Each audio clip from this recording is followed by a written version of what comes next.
We've come such a long way detecting, treating, and even preventing breast cancer. And October is Breast Cancer Awareness Month. What better time to sit down with my expert guest and learn all about the latest developments, everything from genetic testing to expanding clinical trials. It's all about protecting your health today on Across the Fence. Hello, Vermont. We have the good fortune to be living in an age where the paradigms for cancer and cancer treatment are rapidly changing. That goes for breast cancer too, which affects 2.3 million women worldwide. Today, if you're of average risk, you might celebrate your 40th birthday with your first mammogram and get regular screenings thereafter. And we know so much more about breast cancer genetics, all leading to earlier detection and improving outcomes. But that is just the tip of the iceberg. To talk about innovations in breast cancer care, I'm joined today by Dr. Landry. Dr. Landry is a medical oncologist specializing in breast oncology and cancer genetics. She's an assistant professor of medicine at the UVM Larner College of Medicine, and she's also a member of the UVM Cancer Center, where she co-directs the Cancer Genetics and Prevention Program. Dr. Landry, welcome. Thank you for having me. It's absolutely my privilege to have you here today. Thank you for being here. So I know that in your practice, you work with women after they have the diagnosis, but can you start us off by talking a little bit about risk and detection? Absolutely. In the general population, 1 in 8 women get breast cancer. Yeah. So for a woman in the at average risk, her lifetime risk for breast cancer is about 12 to 13%. Okay. We consider a woman to be at high risk for breast cancer if their lifetime risk is about 20% or higher. Okay. And there's a lot of factors that are associated with an increased risk of breast cancer, including family history. That's what I was going to ask. So how do we define high risk? Yeah, so we define high risk by the lifetime risk. Like the factors, yeah. The factors, right. Yeah, so having a strong family history of breast cancer is certainly a factor. So does that mean mother, aunt, sisters? What's a strong family history? Having multiple family members with breast cancer, or a close family member who was diagnosed at a young age, under 50 years old, for example. Okay. And then also genetics play a role in having an increased risk for breast cancer. We know that there are some genes that are inherited from a biological parent that are associated with an elevated risk for breast cancer. Okay, so how do most women find out that they are high risk? Yeah, so I think a lot of women, in talking with their primary care physician or their OBGYN provider or someone in their healthcare team, they will talk with their provider about their family history, or if they know that there's a cancer risk gene or other individual factors that might make that person at elevated risk. And if there is a concern that they think that they're at increased risk for breast cancer, they can be referred to our high-risk breast program at the UVM Cancer Center for an assessment. Okay. If they're worried that there's an inherited cancer risk, such as a cancer risk gene, because there's many family members who have cancer in the family, they could be referred to our Cancer Genetics and Prevention Program at the Cancer Center, where they could meet with a genetic counselor and talk more about genetic testing. Okay, and genetic testing, is that very invasive? What is that like? Genetic testing is usually done with a blood sample, so a blood draw, but it can also be done with a cheek swab. Okay. Okay, and if it's done with a cheek swab, does that mean that that is something, say you live in a rural community in Vermont, it's not, it's not easy to get to, say, UVM for a blood draw. Is that something that can be done remotely? Absolutely. I'm thinking of 23andMe. Yeah, absolutely. Our cancer genetics program has been doing telemedicine pre-COVID, long before telemedicine has really taken a role. And so patients who live a distance or aren't able to make it to the cancer center can certainly have a televideo visit with a genetic counselor, talk about genetic testing, and if for some reason the blood draw isn't going to work for them, they can get a cheek swab kit mailed to their home and do this testing at home. Okay, so good. So we've been talking about high risk. average risk, still important to stay on top of your regular mammograms and screening, right? It's not something to say, I don't have a high risk, I don't have a family history, I don't need to do it. Why is it so important?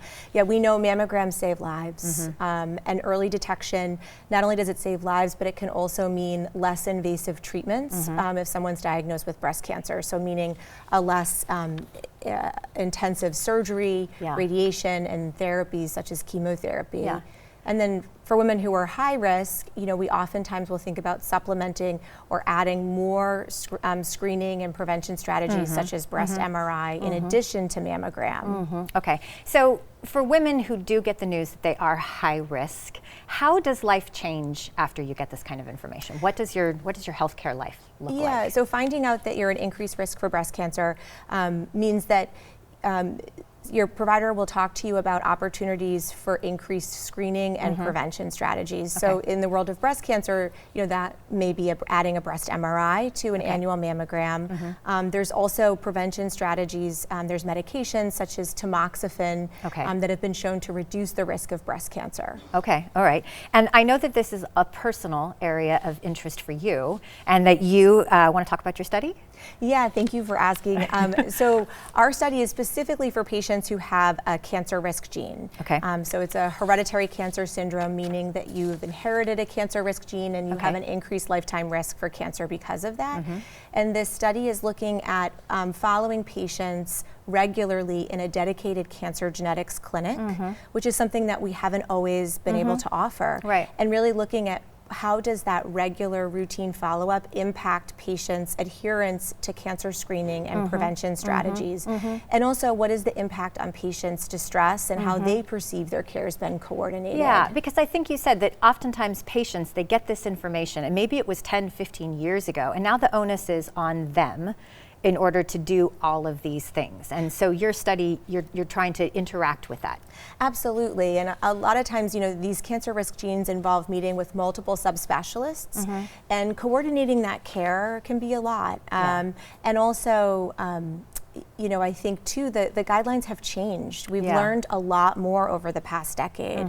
The field of genetics is continuing to evolve, and so the best way that we can get those updated recommendations and information to patients is if we're following them regularly. Yeah, and so talking about innovation, for women who are high risk, there's even some new preventative therapies that are coming online, right? Absolutely, yeah. There's a lot of exciting research being done in the cancer prevention space. An example of a study that has changed clinical practice within the past 5 years is there's the TAMO-1 study, which looked at a low dose of tamoxifen, or some people call it baby tamoxifen. That makes it sound very gentle. It's which is a medication that is used for breast cancer prevention, and what this study found was that it was very effective, even at this very low dose, of preventing breast cancer, and not surprisingly was much more well tolerated than the full dose of tamoxifen. And so, I mean, that has made its way into clinical practice, and is something that I'm using in my clinic. It really sounds like it's going to be a very important drug in the future for breast cancer treatment, because you said it's being used in prevention, which is mind-blowing. Yes.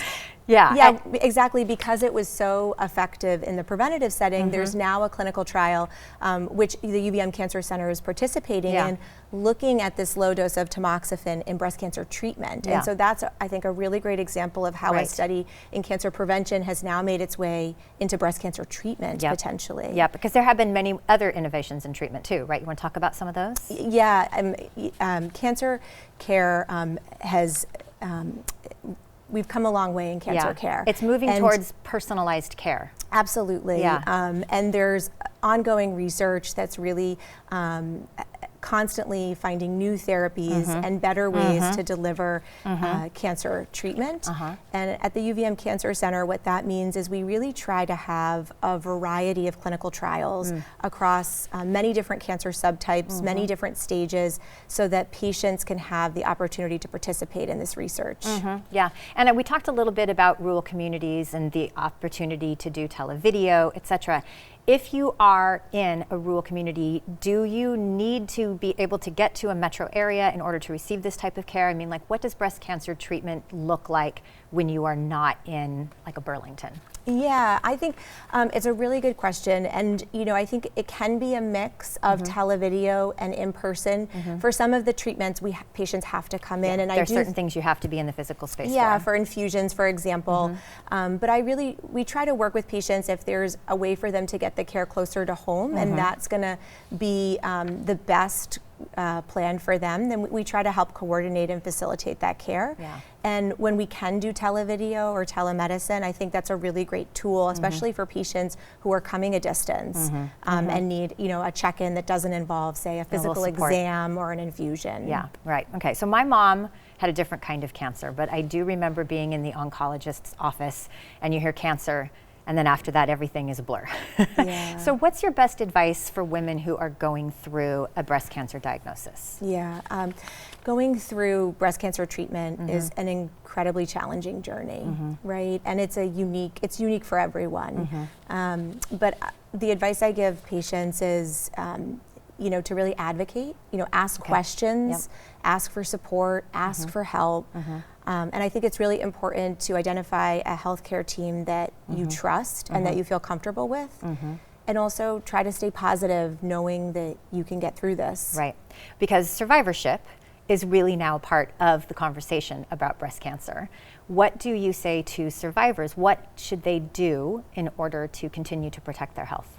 Yeah, absolutely. Survivorship is so important, and patients should really work with their healthcare team to develop an individualized survivorship plan for them, as well as maintaining a healthy lifestyle through exercise and diet and stress reduction. Stress reduction, I'm imagining, being a big piece of the puzzle. Absolutely. Yeah, because this is a very draining, it's draining on you, it's draining on the entire family when you go through cancer. Absolutely. Absolutely. Okay.